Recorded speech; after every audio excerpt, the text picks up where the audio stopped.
Degree అందరూ ఇస్తారు. Career కి క్లారిటీ ఇచ్చేది మాత్రం కాన్ఫిడో. బెస్ట్ యూనివర్సిటీ సీట్ తో పాటు సెటిల్ అయ్యే స్కిల్ కూడా గ్యారంటీ. మీది బలరామకృష్ణులు అని చెప్పి ఒక సినిమా ఉంది. శోభన్ బాబు గారు, జగత్ బాబు గారు, అలాగే రాజశేఖర్ గారు, వీళ్ళ ముగ్గురు ఉంటారు. ఆ సినిమా డిజిటల్ రైట్ కూడా మా దగ్గరే ఉంది, ఐడ్రీమ్ దగ్గరే ఉంది. ఇప్పటికి చాలాసార్లు చూశాను ఆ సినిమాని. అండ్ శోభన్ బాబు గారు ఏ రోజు కూడా ఆయన లాస్ట్ మినిట్ వరకు హీరోగానే ఉంటాను, హీరోగానే చనిపోతాను, నేను ఏ క్యారెక్టర్లో చేయను అని చెప్పిన మనిషి. అలాంటిది బలరామకృష్ణుల సినిమాలో ఆయన హీరో అయినా సరే ఆ క్యారెక్టర్కి ఒక నెగిటివ్ టచ్ ఉంటుంది అనమాట. శోభన్ బాబు గారిని ఎలా ఒప్పించారు? అది దట్ వాజ్ ఆల్సో బేస్డ్ అనే తమిళ్ ఫిల్మ్ అండి సార్. శోభన్ బాబు గారికి డెఫినెట్గా ఆయనకి పెద్దరికం ఉంది ఆ సినిమాలో. అవును, ఒక అద్భుతమైన క్యారెక్టరైజేషన్ అండి. నేను హీరోగానే ఉంటాను అనేది నాకు తెలియదు. మీరు చెప్తుంటే గుర్తొచ్చింది, నువ్వు నాకు నచ్చావు ప్రకాష్ రాజ్ క్యారెక్టర్కి శోభన్ బాబు గారు అయితే ఎట్లా ఉంటుందని కూడా ఒక ఆలోచన వచ్చింది మాకు మధ్యలో. ఓకే, బిగినింగ్ స్టేజెస్లో టూ ఎర్లీ. అప్పటికి టోటల్ డైలాగ్ వర్షన్ అన్నీ అవలా. క్యాజువల్గా వాకప్ చేస్తే వెంకటేష్కి ఫాదర్, ఐ మీన్ హీరోయిన్ ఫాదర్గా అనేది ఆయన చేయటం ఇష్టం లేక ఆ రోజులో ఆయన చాలా చాలా ఎగ్జార్బిటెంట్ అమౌంట్, ₹1 కోటి 2 కోట్లు అయితే చేస్తానని నేను చేయను అని చెప్పడానికి ఇండైరెక్ట్గా చెప్పడం అనేది వినపడింది నాకు. నేను కన్ఫర్మ్ చేసి చెప్పడం కాదు ఇది. సో ఆయనకి ఇష్టం లేనప్పుడు మనం లేదు సార్, ఆయనకి ఇష్టం లేదు, అదే హీరోగానే ఉంటాను. బలరామకృష్ణుల్లో ఆయనకి చాలా ఇష్టమైన క్యారెక్టర్ అది. ఓకే, ఎందుకంటే ఆ ప్రాసెస్లో ఇప్పుడు నన్ను వేమూరి గారిని ఇంటికి రమ్మనేవాళ్ళు. ఆయన అప్పటికప్పుడు చేసిన కాఫీ ఇచ్చి, తర్వాత గారెలు, చికెన్ కర్రీ లాంటివి పెట్టి, ఆ సినిమా రిలీజ్కి ఆయన ఖర్చుతో ½ పేజ్ అడ్వర్టైజ్మెంట్ ఇచ్చారు మాకు చెప్పకుండా ఆంధ్రజ్యోతిలో. శోభన్ బాబు గారు అంటే డబ్బుల దగ్గర చాలా జాగ్రత్తగా ఉంటారు, అట్లాంటివన్నీ వినబడతాయి అవును బయట. ఆ రోజులోనే ₹37,000 అంత 37,500 అనుకుంటా నాకు గుర్తుండి. అంటే అంతగా ఇష్టపడ్డారు ఆ సినిమాని, ఆ క్యారెక్టర్ని. బహుశా మిగతా ఈ క్యారెక్టర్ ఆర్టిస్ట్గా నేను ఉండటం ఇష్టం లేదనేది, probably he never came across such a strong character. Okay, అందులో ముగ్గురు బ్రదర్స్, రాజశేఖర్ గారిది ఎంత ఇంపార్టెంటో, జగత్ బాబుది ఎంత ఇంపార్టెంటో, శోభన్ బాబు గారిది. Everybody can claim that they are the heroes of the movie. So ఓవరాల్గా it is the what you call there are 3 artist in that, 3 heroes in that. So అంటే నేను అడగడానికి కారణం ఏంటంటే ఆ సినిమాలో మీకు గుర్తుంటుంది కాబట్టి అడుగుతున్నాను. ఆ పెన్నం పెట్టే దగ్గర ఆ తల్లిదండ్రులు పెట్టిన ఆ పెన్నాన్ని గోడ మీద నుంచి అలా దోసేయడము, తమ్ముడిని విపరీతంగా ద్వేషించడం, బట్ తమ్ముడు మంచోడని మనకి సీన్లు ఎస్టాబ్లిష్ చేస్తూ ఉంటాయి అన్నమాట. అన్న మంచోడే కానీ అన్నకు నిజం తెలియదు. సో అక్కడక్కడ నెగిటివ్ టచ్ పడుతూ పోతూ ఉంటుంది అన్నమాట ఆ క్యారెక్టర్, శోభన్ బాబు క్యారెక్టర్కి. సో నేను చిన్నప్పటి నుంచి మా అమ్మగారు శోభన్ బాబుకి విపరీతమైన అభిమాని. ఓకే, శోభన్ బాబు గారి గురించి అన్నీ తెలుసుకుంటా వస్తా. ఈయన అన్నిట్లో హీరోగానే ఉంటాను, ఎక్కడా నేను కాంప్రమైజ్ అవ్వనని చెప్పిన ఆయన ఈ సినిమా ఎలా చేశారు అబ్బా నెగిటివ్ టచ్ ఉంది చిన్నప్పటి నుంచి డౌట్ నాకు.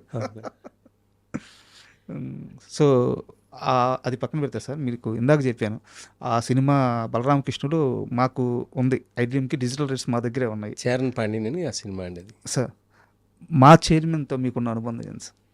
వాసు గారు ఇప్పుడు ఈనాటి మనిషి గారు నాకు సంబంధించి అమెరికాలో ఆయన ఉండగా ఈ సినిమాల డిస్ట్రిబ్యూషన్ అన్నీ ఆయనే చేసేవాళ్ళు.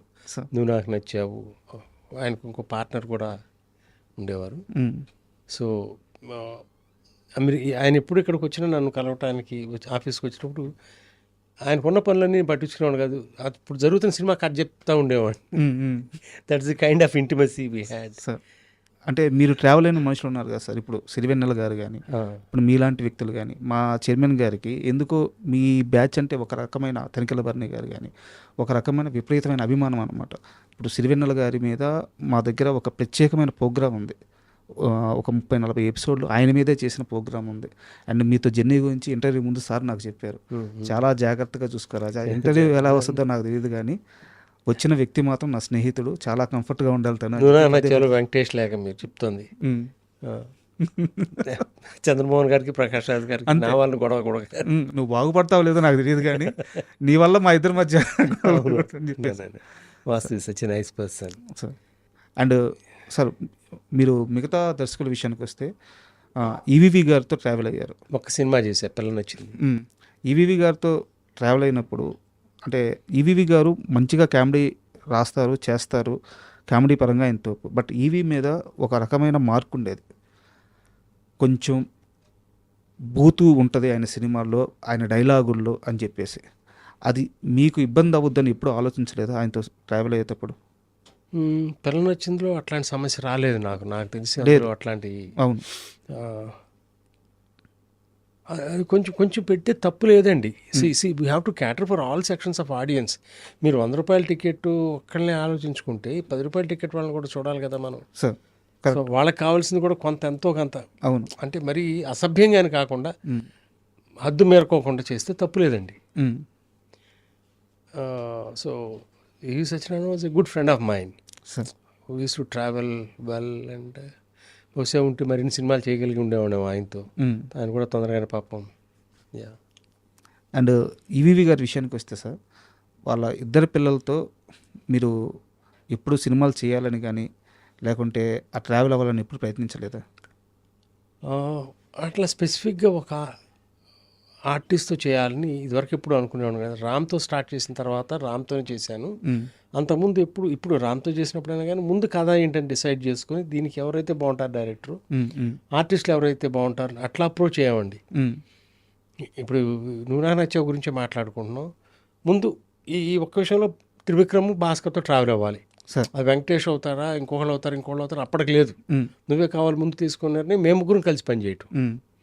అట్లాగే నేను ఒక సినిమా 93లో ఒక సినిమా చేసిన తర్వాత నిర్ణయించుకుంది, ఇంకెప్పుడు హీరోల దగ్గరికి వెళ్ళి వాళ్ళకి నచ్చిన కథ చేయడం కాదు. ముందు నీకు నచ్చిన కథతో వాళ్ళ దగ్గరికి వెళ్ళు, వాళ్ళకి ఇష్టమైతే చెయ్యి. ఏదైనా ఒక బ్యాడ్ ఎక్స్పీరియన్స్ ఫేస్ చేశారా? There was certain bad experience. Because ఒక హీరో ఇట్లా మార్పులు చేయమనంటే తన క్యారెక్టర్కి సంబంధించి తన ఒక్కనే చూసుకుంటాడు. నా బాధ్యత అందరు ఆడియన్స్ని చూసుకోవాలి. I have to think of the whole film. So అట్లా కొన్ని పొరపాట్లు చేశాను అనిపించింది అంతకుముందు గతంలో. ఓకే. సో హీరో కోసమే నేను మార్చాను, అది తప్పు చేశాను కదా, అట్లా చేయకూడదు కదా. సో అప్పటి నుంచి నేను తీసుకున్న నిర్ణయం కథ ప్రకారం దీనికి ఎవరైతే డైరెక్టర్ బాగుంటాడు, ఎవరైతే ఆర్టిస్టులు బాగుంటారు, ఇందులో మార్పులు చేర్పులు ఇన్వాల్వ్ అయి చేస్తే ఓకే అండి, ఇంటర్ఫీర్ చేస్తే నేను చేయలేను.